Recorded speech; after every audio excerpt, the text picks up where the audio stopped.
नमस्कार, आप देख रहे हैं हमारा डिजिटल प्लेटफॉर्म और मैं हूं आपकी अपनी गरिमा। हाजिर हूं एक बार फिर से आपके बीच एक नए वीडियो को लेकर के।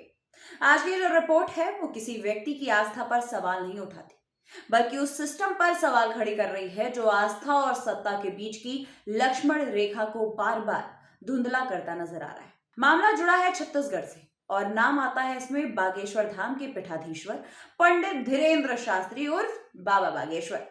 दरअसल हम आपको बता दें, बाबा बागेश्वर दोस्तों छत्तीसगढ़ के भिलाई में 5 दिवसीय हनुमंत कथा के लिए वहां पहुंचे हैं। कथा धार्मिक है, निजी है, लेकिन ये जो विवाद है वो उस रास्ते से शुरू होता है जिस रास्ते से बाबा छत्तीसगढ़ पहुंचे।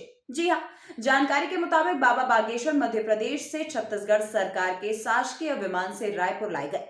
यही नहीं, इस पूरे इंतजाम के लिए छत्तीसगढ़ सरकार के एक मंत्री पहले उसी सरकारी विमान से मध्य प्रदेश के सतना गए और फिर बाबा को लेकर के राजधानी रायपुर पहुंचाए। अरे ये मैं तो क्या लेने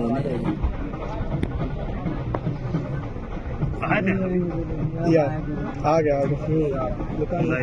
एक हाथ को आप नीचे करोगे क्या थोड़ा सा मुनि का शॉट बना जल्दी सीताराम गुरु जी, सीताराम गुरु जी, गुरु जी सीताराम, हृदय प्रणाम।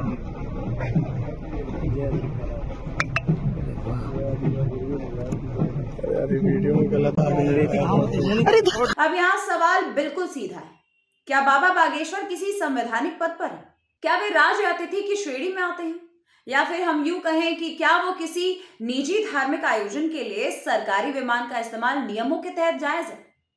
इसका जवाब आप मुझे खुद दीजिएगा कमेंट करके। चलिए आगे हम आपको ये पूरा मामला समझा देते हैं। दरअसल दोस्तों, सरकारी विमान जो है वो कोई साधारण सुविधा नहीं होती। ये करदाताओं को पैसे से चलने वाला संसाधन है जिसका उपयोग बेहद तय नियमों और परिस्थितियों में किया जाता है। आमतौर पर ये जो सुविधा है वो राज्यपाल, मुख्यमंत्री, केंद्रीय मंत्री, आपात स्थिति या फिर विशेष सरकारी कार्यों के लिए होती है। ऐसे में एक कथावाचक को भी निजी धार्मिक कार्यक्रम के लिए इस तरह की सुविधा मिलना कई संवैधानिक और नैतिक सवाल खड़े करता है। और यहीं से दूसरा और ज्यादा संवेदनशील विवाद जो है वो सामने आता है। रायपुर के स्टेट हैंगर पर उतरते समय का एक वीडियो जो है दोस्तों वो सोशल मीडिया पर वायरल हो गया। वीडियो में साफ दिखता है कि एक वर्दीधारी पुलिसकर्मी अपनी टोपी और जूते उतारता है और बाबा बागेश्वर के पैर छूता है। अब जरा आप यहाँ रुकिए और सोचिए, पुलिस की वर्दी दोस्तों सिर्फ एक कपड़ा नहीं होती, वो संविधान का प्रतीक होती है। वो कानून की निष्पक्षता, समानता और राज्य की शक्ति का प्रतिनिधित्व करती है। तो सवाल यह है कि एक वर्दीधारी पुलिसकर्मी ड्यूटी पर रहते हुए आखिर किस आधार पर किसी कथावाचक के पैर छूता है?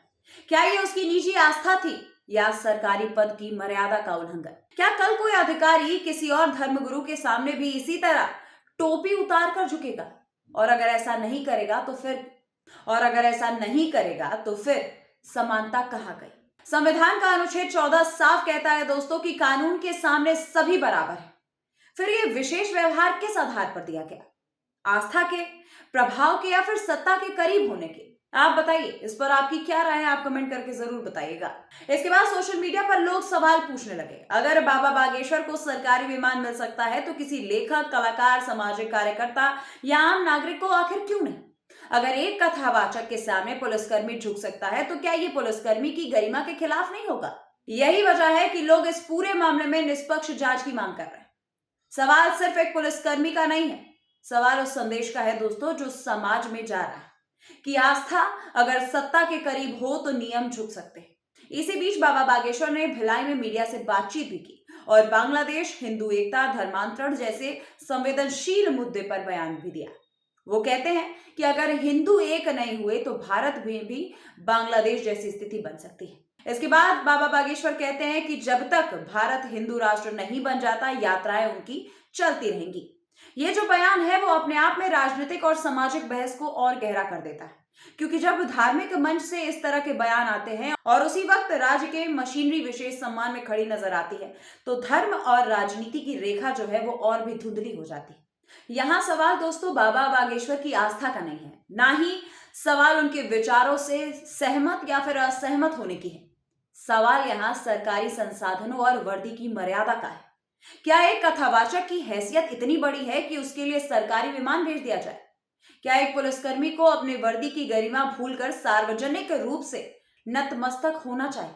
और सबसे बड़ा सवाल ये कि अगर यही सब किसी और धर्म या विचारधारा से जुड़े व्यक्ति के साथ होता तो क्या प्रतिक्रियाएं वही होती? लोकतंत्र में सवाल पूछना अपराध नहीं, जिम्मेदारी है। और यही सवाल आज देश पूछ रहा है, क्योंकि अगर आज नियम आस्था के आगे झुकेंगे तो कल संविधान किसके आगे झुकेगा? फिलहाल इस पूरे वीडियो पर आपकी क्या राय है, आप कमेंट करके जरूर बताइए। मिलती हूं मैं आगे आपसे अगले वीडियो में, तब तक के लिए नमस्कार।